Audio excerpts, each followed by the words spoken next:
Muito bom dia! E vai rimar agora, né? Mas que alegria estar com vocês nessa manhã, que coisa boa! E estar junto aqui do meu conterrâneo, deputado pelo Rio de Janeiro, já ia dizer pelo Rio Grande do Sul, que nasceu no meu Rio Grande, no nosso Rio Grande, mas que é deputado federal pelo estado do Rio de Janeiro, abrindo esse dia aqui junto comigo no Democracia no Ar. E você sabe agora, Pancera, a gente, antes de você dar bom dia, eu já vou fazer o dever de casa, olha só. Você vai lá no nosso canal do YouTube, se inscreve lá, se gostou do Democracia no Ar, dá um like pra gente e aproveita, ativa o sininho que você vai ficar sabendo quando a gente entrar ao vivo. A gente tá quase com o pé lá dentro do YouTube agora, Pancera. Bom dia, seja bem-vindo. Bom dia Ana, bom dia a todos e todas que estão nos acompanhando. É um prazer novamente estar aqui contigo, falando com esse público bom, esse público lutador, esse público que se preocupa com o país e que está querendo Lula livre e que todo dia se liga com você aqui e aprendendo um pouquinho de internet com vocês também, que essa liderança do PT é muito boa quando faz programa. E você sabe que eu tinha te prometido, né, que a próxima vez que viesses ia ter um chimarrão bem cevado, mas esqueci do mate, Pancera, mas saiba que no pensamento a gente tá te esperando assim com um chimarrão muito agradável, fico muito feliz quando você vem aqui, que é um pedaço também do meu Rio Grande que está aqui, e alegria infinita, porque o meu Rio Grande está dando ao Rio de Janeiro um dos melhores deputados, e aliás, deu ao Brasil o melhor ministro da Ciência e Tecnologia. A Ana é gente boa, um pouquinho exagerada. Olha mas só! É por aí mesmo. Mas eu tenho muita saudade do Rio Grande do Sul. Eu sei que só vou conseguir ir para lá no final de ano. Estive lá no final do ano passado. No inverno que está fazendo agora, no inverno frio. Né? Mas, enfim, é a vida nos coloca nos lugares e a gente vai tocando do jeito que dá. E o Rio de Janeiro é um bom lugar também, eu gosto muito do Rio de Janeiro, gosto muito da minha Portela. O dia que conseguir colocar a Portela e o estádio do Grêmio na mesma cidade vai ser o melhor lugar do mundo. Ah, Pancera, mas aí não vai dar. Na Portela a gente concorda, ainda mais que a Portela, nossa querida, azul e branco, vai cantar mineira, guerreira, Clara Nunes, mas eu vou te dizer o seguinte, o dia que a gente tiver, então, a Portela e um estádio com Internacional, aí vai dar tudo bem. Mas, Pancera, olha só. Tá vendo que a nossa unidade aqui é só política, que de time não rola não. Mas, Pancera, muito se fala na internet quando as notícias assim são verdadeiras, não são verdadeiras, e tem uma palavrinha, uma expressão que está muito na moda, são a chamada fake news. Queria que você explicasse pra gente o que são elas e como é que elas surgem, hein, aqui no Brasil. A fake news é um conceito que não há, assim, não há um acordo, uma concordância muito grande sobre o que ela significa. No geral, ela é usada no senso comum, né, para notícias falsas, né? Mas é um conceito mais amplo, porque muitas vezes não necessariamente é uma notícia feita, né? Muitas vezes é um trabalho feito para distorcer uma realidade, né? A gente viu nos Estados Unidos, por exemplo, um trabalho que não era necessariamente eram notícias, eram ações de grupos organizados de fora dos Estados Unidos para gerar uma distorção no processo eleitoral do país. A mesma coisa lá no Brexit, né? Na Inglaterra, né? Então, não é só... Ele é um conceito que a gente fala notícia falsa, mas o conceito dele é muito mais amplo. São ações na internet para distorcer, vamos dizer, a realidade, ou as pessoas falam para pós-verdade, né? Enfim, esse monte de conceito aí. O fato é que são informações que não condizem com a realidade. Tu sabes que, eu não me engano se foi em maio ou abril, tu presidiste aí uma reunião de vários especialistas tratando sobre o assunto, e me chamou a atenção um rapaz que tem mestrado até na USP, se não me engano, que trata a respeito disso, que ele fala o seguinte, que muitas empresas, que há empresas que são contratadas em períodos, principalmente período eleitoral, contratadas para a construção dessa realidade, que não é a nossa, se eu estiver falando errado, você me ajuda, dessa realidade fora do real, digamos assim, e que daí vai disseminando aqui e ali. Isso acontece de fato? Isso também envolve empresas. Muitas vezes não é só uma eleição, mas é um produto, por exemplo, o lançamento de um produto, de um software, enfim, de um serviço. Muitas vezes você gera uma notícia errada, uma interpretação de um texto e acaba distorcendo a realidade, né, desse produto, se é bom, se é ruim ou não. Então, de fato, como informações na internet valem bilhões e dizem que o novo petróleo são dados, né, o uso de dados para você gerar algoritmos e compreender o que as pessoas estão pensando, estão querendo para suas vidas, o que elas compram, onde elas viajam, quais são os desejos dela. Isso tudo são algoritmos, né? Então essa questão hoje em dia é um dos maiores ativos que existe para as empresas que trabalham com internet. E existe a parte que usa informações reais para induzir as pessoas a terem atitudes em cima dos seus desejos, suas vontades, mas também existem essa ideia de você, a partir de informações reais, você criar informações distorcidas e induzir as pessoas ao erro, tanto na compra de um produto, quanto no voto, por exemplo, de um candidato ou não. É uma realidade. Qual é a grande polêmica assim, que a gente está travando aqui no Congresso? Se é que eu já posso entrar nesse assunto. Nós fizemos o seminário em junho, foi em maio, mas também fizemos em junho uma audiência, né, no plenário principal da Câmara, né, chamada Comissão Geral, onde debatemos também com outro conjunto de especialistas essa questão. Qual é a polêmica que eu tenho, por exemplo, com o presidente da Câmara, o deputado Rodrigo Maia? Ele fala em criar uma lei geral para fake news, ou seja, criar uma legislação específica para analisar essa questão. Eu sou contra isso, porque o grande risco que nós temos nessa questão é como você entra muito na subjetividade, na interpretação daquilo que está sendo falado, que está sendo feito, escrito e propagado, né? Você tem um risco muito grande de partir, por exemplo, para a censura. Né? Eu posso avançar num outro caso. Mas eu queria só te fazer uma pergunta assim. Então, tu és contra, né, que se crie essa lei específica, e o que na tua visão poderia ser feito para que nós combatêssemos então? Então, aí eu quero citar um exemplo. Claro. Por exemplo, naquela questão do terço que o Lula recebeu abençoado pelo Papa, quando a primeira nota que veio lá do Vaticano foi dizendo que não era verdade. Aí as agências de checagem de informação que são contratadas pelas plataformas de internet, pelas grandes redes, disseram que era fake news e derrubaram algumas páginas da internet. Logo depois, o Vaticano emitiu uma segunda nota, dizendo que, de fato, aquela pessoa que tinha procurado visitar o Lula era ligada ao Vaticano, era uma iniciativa pessoal dele, mas a pessoa tinha ligação com o Vaticano, e que o terço efetivamente havia sido abençoado pelo Papa, e o Papa sabia que era destinado para o presidente Lula. Né? O que acontece? As agências voltaram, assim, as plataformas, né, os blogs de esquerda voltaram ao ar, mas a agência não fez nenhum tipo de autocrítica. Né? Então é como se eu acusasse e depois eu não me retratasse. Isso. Aí nós tivemos outro fato, por exemplo. A presidente do PT, a Gleisi Hoffmann, foi duramente atacada na internet durante quase 4 anos. Né? E depois foi inocentado pelo STF. E você não vê um processo de retratação. Então essa é uma coisa que é um caminho, é um ambiente novo, meio pantanoso, que é difícil você trabalhar uma regulação. Hoje em dia, você pode cair num espaço e você vai você vai dar para a plataforma que controla aquela página o direito de ela tirar você do ar. Né? Então você acaba dando para a plataforma ou para o provedor uma autoridade que ninguém tem. Como é que se dá uma autoridade para uma empresa, então, para uma plataforma? Que, por exemplo, uma das formas de combater a fake news mais efetivamente seria nós permanecermos, então, imputando as pessoas que fossem responsáveis por isso crimes tais como calúnia, difamação, injúria. Isso. O Brasil já tem um arcabouço no Código de Processo Civil que pode ser atuado. Existem muitos juízes que já estão aplicando esses conceitos, e alguns, inclusive, agravando, né?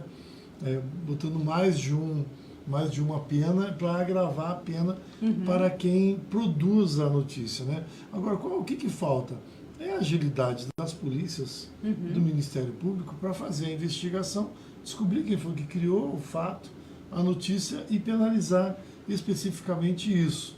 Agora, nós também temos o Marco Civil da Internet, que ele estabelece um regramento interessante, muito moderno, né? Foi produzido durante os governos do PT, e incentivado pelo PT e aprovado aqui na Câmara, sancionado pela presidente Dilma.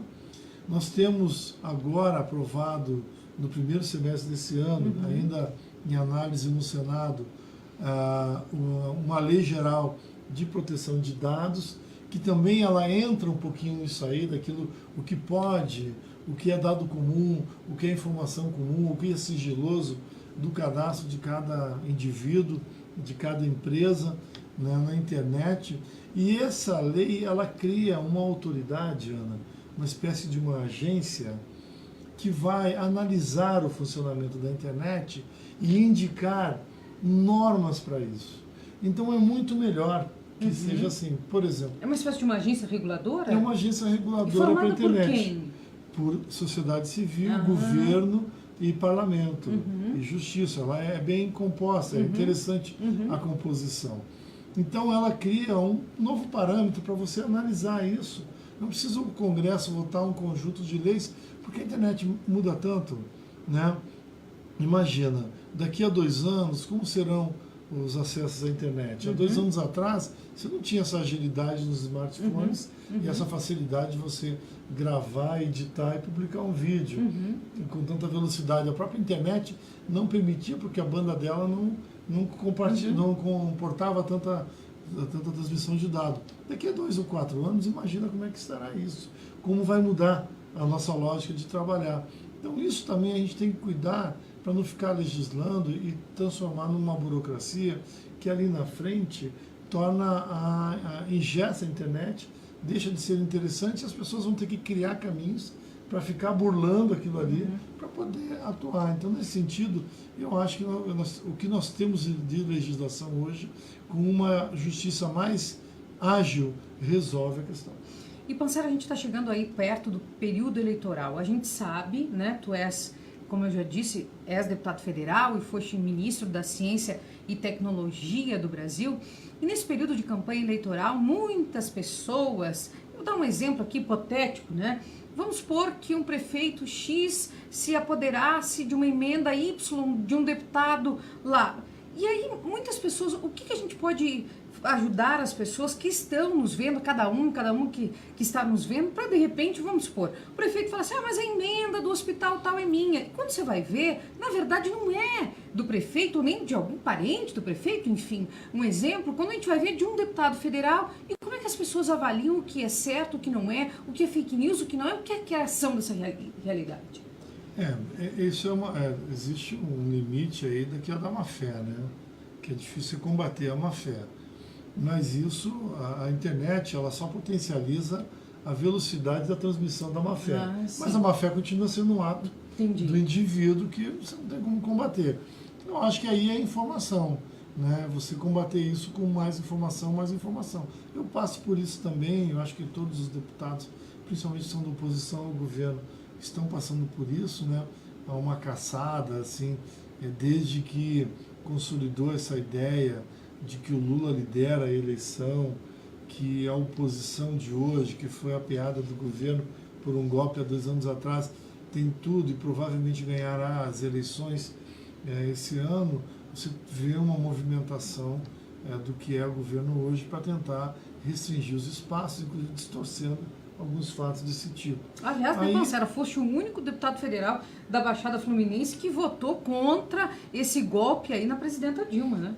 Eu poderia dizer, Ana, que me orgulho disso, mas eu não me orgulho. Eu queria que os demais tivessem votado contra o golpe, né? Porque quem está pagando é o povo. E isso a gente vai cobrar bastante na rua, já estamos cobrando, né? Porque as pessoas fazem aqui no Congresso e acham que não vai ter reflexo lá na ponta. E isso não é fake news, não. Isso é real, né? Votaram aqui, está gravado, está filmado o voto, e hoje em dia o povo brasileiro está sofrendo muito, né? Você tem um país em convulsão, um país deflagrado, conflagrado, né? por culpa disso aí, o estado do Rio de Janeiro, uma situação caótica, sem gestão estadual, a segurança entregue a uma intervenção federal, né? Em função desses erros, esse erro tem que ser pago, no mínimo tem que ser denunciado, né? Mas essa questão do fake news, a gente não tem muito assim, o que a gente tem que dizer para os amigos que estão nos ouvindo claro. É o seguinte, né? Para combater o fake news, verdade, agilidade, verdade. Por tudo que fizeram contra o Lula, e ele continua liderando as pesquisas, tudo que fizeram contra a presidente do partido, a Gleice, e ela foi inocentada pelo STF. Então, veja que a verdade, ela é um valor importante, que se a gente aplicar ela bem, ela acaba se sobrepondo, porque a mentira tem perna curta, né? E o fake news é uma mentira, né? A gente tem que apostar que a gente vai conseguir desmascarar esses fatos todos e ter a verdade prevalecendo. O povo não é bobo, né? O povo tem sacação, né? Por isso que eles acreditam no Lula e não na Rede Globo. E por isso que eles vão então clicar lá na nossa página, no nosso canal no YouTube, vão se inscrever lá no nosso canal no YouTube, vão também acionar aquele sininho que está lá do lado direito para ficar sabendo quando é que a gente entra ao vivo. Aquela é a notificação, eu ao vivo, que a TV da liderança do PT está entrando na sua casa, no seu ambiente de trabalho, está andando com você na rua, no seu passeio, no seu ambiente escolar e ao mesmo tempo você, claro, se gostou, né, Pancera, do Democracia no Ar, vai dar um like no programa lá pra gente e vai convidar os amigos para estarem conosco de segunda a sexta, de 8 às 9 da manhã. Mas, Pancera, me chamou a atenção naquele seminário também, muitas pessoas disseram assim, mas quem pensa que a internet é terra de ninguém tá muito enganado. É porque não é terra de ninguém mesmo, né? A internet é uma conquista da humanidade. As coisas mudaram muito, Ana, depois que a internet surgiu. Então, a gente tem que saudar a internet como uma conquista da inteligência humana, um acúmulo séculos e séculos de estudo de matemática, de física quântica, né, de as engenharias trabalhando, a filosofia, enfim, e chegou nisso que é essa maravilha que é a internet. E não é uma terra de ninguém, porque existem órgãos reguladores, existe meio de você quantificar de onde vêm as informações, buscar essas informações e agir em torno disso, né? Então eu sempre digo para a minha equipe, para as pessoas que convivem comigo, eu tenho falado muito sobre fake news no Brasil afora. Existe um setor, que são exatamente aqueles setores mais conservadores da sociedade, da política, que são os que mais bradam contra as fake news, são os que querem criminalizar tudo e derrubar e tirar as plataformas, são os que mais fazem erro, são os que mais erram, são os que mais se aproveitam da notícia infundada, da falta de verdade, né, para tentar ganhar espaço polarizado na internet. E são os que mais gritam contra as fake news, né? E a nossa forma de combater isso é aquilo que eu falei, é verdade, transparência, né? Estar sempre atento, partir para cima quando tiver que polarizar, a gente não tem que ter medo, né?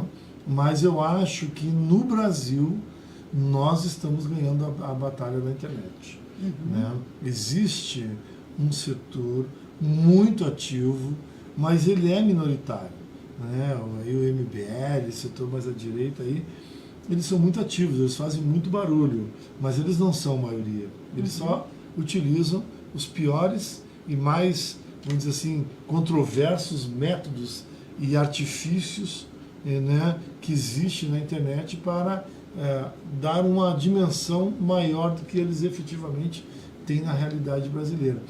Tanto é assim que quem lidera as pesquisas são a esquerda, né, e voltaremos com as maiores bancadas de deputados, né, os partidos de esquerda, né. Então, essa questão é que tudo aquilo que se diz na internet tem reflexo na realidade. E se a gente soubesse contrapor, essa realidade se vira a nosso favor.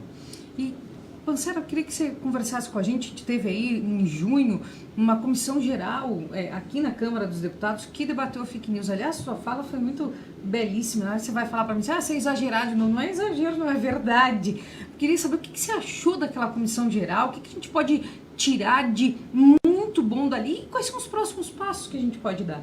Não, a comissão geral foi boa porque a gente percebeu que existem mais pessoas estudando internet contra a regulamentação, achando que o que nós já temos serve e resolve o problema da internet, do que pessoas querendo regulamentar, aqueles que estudam.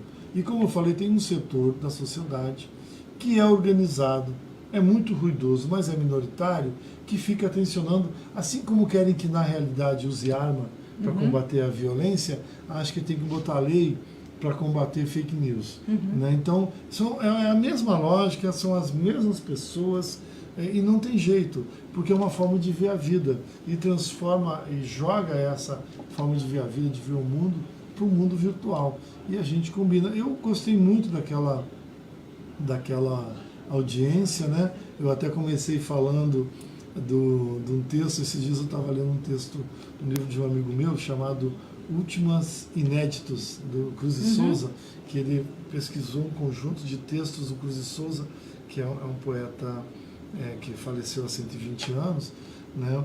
E que é lá de Florianópolis, um catarinense negro. Então imagina, em Santa Catarina, 120 anos atrás, negro que escrevia, né, como era discriminado. Mas ele andou pelo Brasil inteiro e ele espalhou textos no Brasil inteiro. Então, esse amigo meu, Wellington Alves, compilou isso tudo e lançou, talvez o maior especialista em Cruz e Souza do Brasil. E lançou um livro chamado Últimos Inéditos. Eu estava lendo. Aí eu, assim, vi que diversos textos dele assim, debatendo do texto com os vereadores lá do Desterro, né, e de Florianópolis, e combatendo mentiras que ele dizia que contavam sobre ele. Então você vê, a fake news é tão antiga, né? Ela é tão antiga quanto a notícia. A notícia falsa é tão antiga quanto a notícia. Então a gente não tem que se assustar. A gente tem que saber que é mais uma etapa da humanidade diante de um mundo novo, de novas formas de transição, de notícia de uma forma muito veloz, que nós não tínhamos esse parâmetro, e o paradigma é novo mesmo, e a gente tem que olhar dessa forma. Eu gostei muito da audiência, e nosso próximo embate é impedir que se faça uma regulamentação aqui na Câmara que ingesse a internet.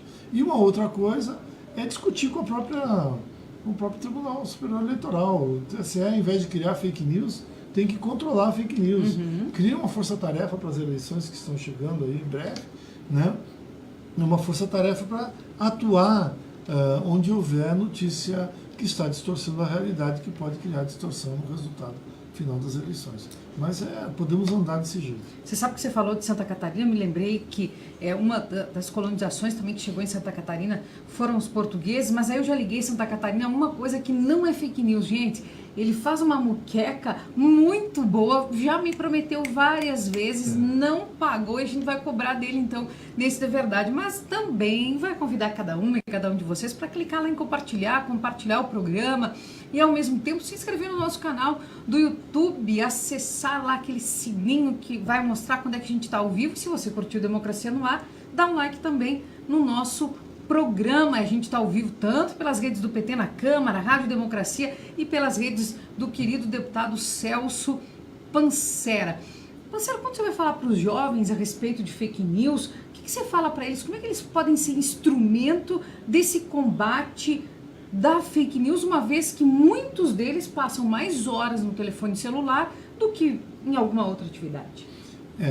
Os jovens, eles são sábios, né? Eles também têm a visão deles o filtro próprio do que é real e o que não é.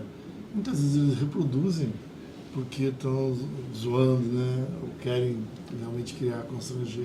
Então, mas no geral, eu vejo que as novas gerações, eles têm um domínio sobre a internet, os instrumentos, as ferramentas, muito melhor do que as nossas, né? Talvez o que nós precisamos é que as escolas discutam mais abertamente essa questão, né? Não se fala sobre sexualidade, né? Se fala sobre isso, fala sobre religião, fala filosofia. Vamos falar sobre internet, o quanto isso é bom para a humanidade, mas também o quanto isso pode criar problemas. Então, eu acho que para o jovem é isso. E o que eu digo antes de replicar uma notícia, se ela for sensacional demais, para ruim ou para boa, pensa duas vezes, vai no tio Google lá, dá uma conferida para ver se de fato aquilo está ocorrendo, para a gente não ficar reproduzindo aquilo que não é real.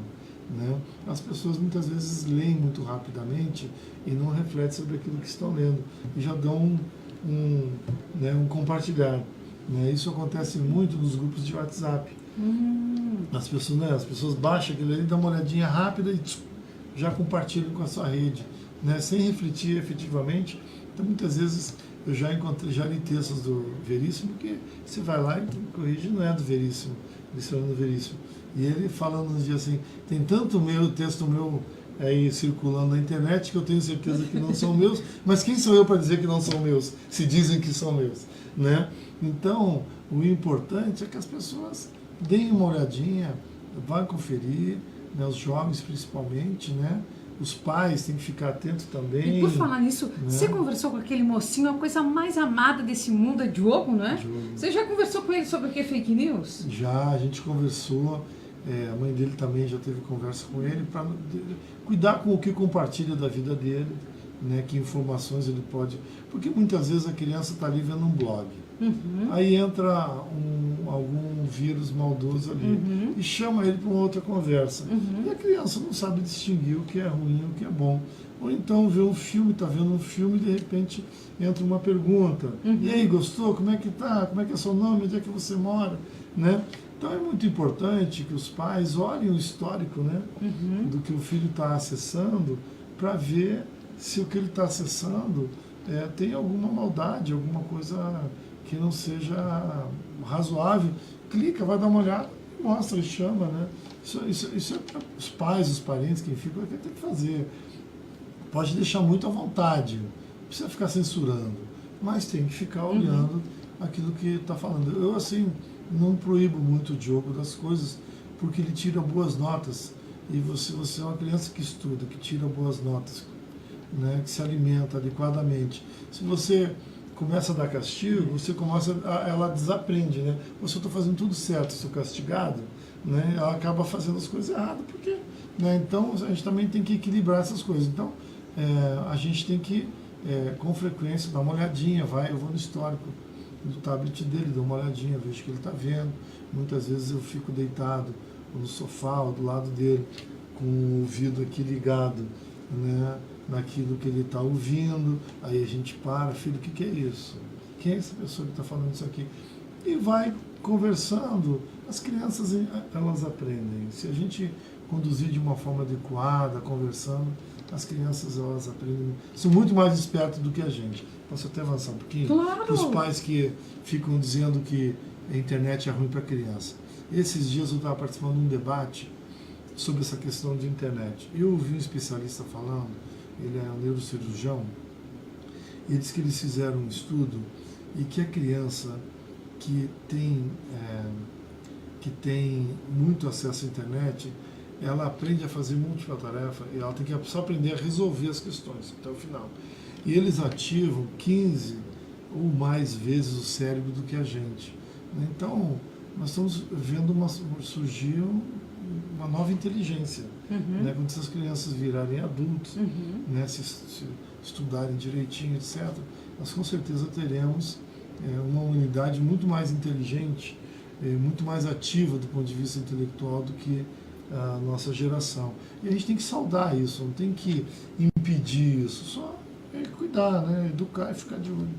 Então, mais ou menos o que o especialista, né, disse é que aquelas crianças que não têm tanto acesso à internet é como se desenvolvesse uma visão de para frente.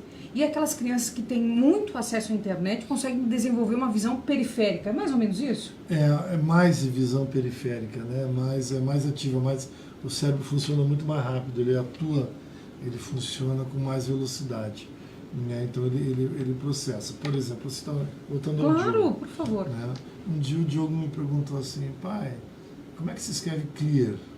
Né? Aí eu soletrei para ele, aí eu olhei, ele estava com o tablet dele, jogando Minecraft.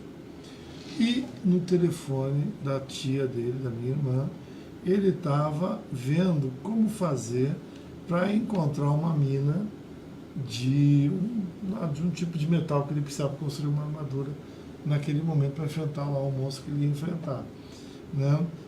Eu achei muito interessante, óbvio que ele estava trapaceando o jogo, né? Mas eu achei muito interessante porque ele foi lá, ele digitou a palavra cria, ele ouviu o blogueiro falar, foi lá, digitou a palavra, foi no jogo dele, usou a palavra cria do jeito que o blogueiro ensinou e conseguiu encontrar aquela mina lá de um metal e construir a armadura para ele enfrentar o dragão que ele ia enfrentar lá, né?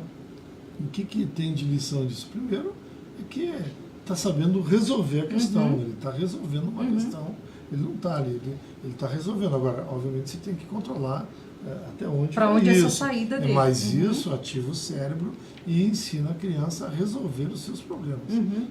A gente só tem que, obviamente, cuidar. Não dá para ficar 24 horas por dia no tablet. Né? Tem que brincar, tem que correr, praticar exercício, tem que ir para a escola, se socializar. Isso tudo a gente sabe, mas não dá para ficar assim, demonizando a internet e os equipamentos. Mas agora eu vou te lançar um desafio, então. Quem sabe você lança lá na Baixada Fluminense uma oficina, uma visita às escolas, que vá conscientizando as crianças e os pais nesse processo educativo do que é fake news. Isso aí. Nós fizemos recentemente 2 dias de debate lá, chamado Rio Info 2018. Olha, eu vou interromper ele mais uma vez. Mas quem sabe você cria uma revista em quadrinhos, cria umas cartilhas. O que você acha? Eu acho a ideia boa, né? Eu só não sei se eu tenho os instrumentos, né? Espero que um dia eu tenha os instrumentos para fazer isso, né? Mas eu acho que a ideia é boa mesmo, né? Você ensinar os jovens o que é fake news.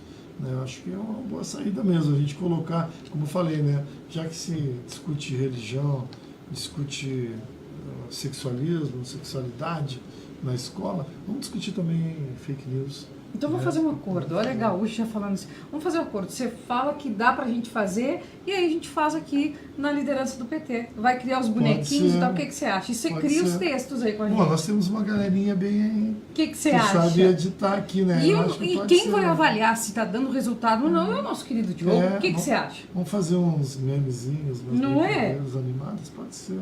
Vamos dar trabalho pra galera aqui. Que já tem bastante que trabalhar, né? Não dá para virar a câmera lá para mostrar eles trabalhando. Né? Ainda não dá, você. Mas, Pancera, infelizmente, o nosso Democracia no Ar está terminando. Prazer conversar contigo agora, sim, verdade. Vou trazer o mate na próxima vez. Quero dar um beijo grande, Diogo, um beijo grande no coração. E adoro quando seu pai faz o programa daí no domingo e tem como cenário o seu avião, eu já conheço. Tem uma prateleira que eu acho que é laranja. Eu também gosto, aproveita e assiste a live do deputado Pancera. É domingo, às 8 da noite. É muito querido aquele cenário. Ele diz pra mim que aqueles que faz o programa lá, que é o lugar da casa que a internet pega melhor, mas eu acho que não. Eu acho que ele quer passar pra gente e ele consegue, viu? Aquela energia boa tua, Diogo. Então eu já conheço teu avião, tua caixa de brinquedo, a tua prateleira, já tá bom, né? Tá bom, o Diogo tem os brinquedos dele, mas realmente é a melhor internet no quarto dele. Senão ele fica agulhando a gente o tempo todo. Porque é que assim, quem vive na Baixada Fluminense sabe que a infraestrutura lá é muito ruim. Né? A energia elétrica lá, Ana, ela é muito intermitente. Né? Você não percebe, só um aparelho muito elétrico que percebe. Mas quando os aparelhos são muito finos, muito sensíveis, né, que são os aparelhos de internet, acaba que a internet oscila muito, né? Então você tem muitas vezes você contrata um serviço e ele não é entregue mesmo, e não adianta, se chama para pedir, vai, reclama na justiça e continua não entregando o serviço do tamanho que a gente contrata. Então eu coloquei lá perto do quarto do Diogo, né, a entrada da internet na casa, porque aí fica o melhor sinal lá. Então quando a gente faz o programa lá em casa, eu faço no quarto dele e a gente usa a estante de brinquedos dele. Agora que é laranja, mesmo, né? E o avião é branquinho, eu acho que tem uma pontinha vermelha e a asa acho que é verde, viu, Diogo? Eu acho que eu tô sabendo. Mas vamos fugir só um pouquinho da fake news. Né? Fugir só um pouquinho da fake news. Quem se me contasse como é que tá aquela feira de Santo Antônio lá? É Santo Antônio não, né? A feira foi em junho, né? É uma feira todo ano, acho que são mais de 70 anos que tem a festa Santo Antônio na cidade, que é o padroeiro da cidade. Né? A festa dura 5, 6 dias É uma festa maravilhosa, reúne assim milhares de pessoas. E distribuindo pãozinho de Santo Antônio lá? A igreja, né, distribui, a igreja que legal. distribui lá nas barracas da igreja. Mas assim, você tem lá muita, a tradição lá é muito forte, a tradição nordestina, tem muito nordestino na Baixada Fluminense, então assim, você come aipim com carne de seca, carne de sol, é muito bom, você come bons vatapás, você come boas cocadas, né, a comida, a gastronomia é o forte, né, da feira, né. Além do que tem o Rio de Janeiro tem uma tradição muito forte de dança caipira, né, das caipiras, né. Então toda noite tem a apresentação de 2 ou 3 caipiras dançando, é um espetáculo bonito, efetivamente. Né? E quando é que vai ter a Feira das Iabás? A Feira das Iabás acontece em Madureira, na Praça Paulo da Portela. A Feira das Iabás acontecia todo último domingo do mês, mas a prefeitura agora cortou o subsídio. Então esse ano só terá quatro eventos, né? Eu acho que a próxima é agora em julho. Nós estamos buscando até patrocínio, né? Ver se alguém patrocina com Lei Rouanet para fazer mais eventos, porque as famílias, porque a Feira dos Iabás é o seguinte, é cultura afro-brasileira, né? Então as famílias produzem alimentos, né? A gastronomia afro, e as pessoas vão lá para ouvir, aí tem um palco com samba da melhor qualidade, raiz pura, você vai lá para ouvir um bom samba e comer comida de raiz afro, né? E as comidas são muito boas, e as famílias produzem isso, as iabás, que eles chamam as mães, né? E produzem isso. E as famílias vivem disso, né? Então até do ponto de vista econômico, social, não só cultural, não ter ela todos os meses é muito ruim. Mas é um evento sensacional. Quem toca verdade, é o meu amigo Marquinho Oswaldo Cruz, que organiza lá. E até só assim, eles fazem essa feira, né, são com comidas chamadas comidas de santo, né, Pancera, que são das religiões de matriz africana. Então, se você for lá nas feiras das Iabás, que eu tô louca para ir, você vai comer uma acarajé da Yansan, você vai comer uma farofa de Xangô, e as famílias, como disse o Pancera, vivem da venda desses produtos, e é muito legal. Se você acredita ou não, não importa, mas você vai sair de lá com boa energia, com coisa boa dentro do coração, que a gente tá precisando tanto, né? É o sincretismo nosso, né? Eu sou de orientação católica, mas eu sempre que posso vou lá, a gente come muito bem, os pastéis. E imagina uma pessoa farofas, fazendo algo e te dando, entende? É uma coisa assim. As feijoadas são maravilhosas, né? E a gente fica ali ouvindo, e o samba, né? Que é o que move a nossa alma. Né? O musical brasileiro é muito do samba, né? E é uma feira maravilhosa e gera muito emprego, uma economia muito forte que gira na região. É uma pena agora não ser mais todos os domingos, a gente espera que isso se retorne. Né? Mas quem estiver no Rio de Janeiro e ouvir falar em Feira das Iabás, vá para Madureira, é uma tarde maravilhosa de domingo, com muito samba, muita comida e muita diversão. É interessantíssimo. Quem sabe um dia a gente vai fazer um Democracia no Ar, domingo de tarde, lá na Feira das Iabás. Mas, Pancera, um beijo grande no coração, muito obrigada. Lembra, curte a página do deputado Pancera, segue ele no Instagram, no Twitter também. E lá no nosso canal no YouTube, você se inscreve. Vai acessar o sininho para você ficar sabendo de quando a gente entra ao vivo. Gostou do Democracia no Ar? Dá um like pra gente e fica conosco de segunda a sexta, de 8 às 9 da manhã. Beijo grande, grande no coração. A gente volta amanhã, 8 horas. Pancera, obrigada. Eu que agradeço, Ana. Pedir a todos e todas aí, acessem minhas mídias. Nós estamos ingressando recentemente no PT, mas a gente tem algumas falas interessantes sobre ciência, tecnologia, fake news e, obviamente, a política que move a gente. Né, cultura, samba, a gente sempre está circulando nesse ambiente aí e quem sabe você venha gostar aí de curtir as nossas publicações. Obrigado, e aí ele vai Ana. me chamar de exagerada, mas eu vou falar o seguinte, você quer conhecer quem é o melhor ministro da Ciência e Tecnologia do Brasil? Digita lá, Celso Pancera. Beijo, até amanhã. É exagerado. Tchau.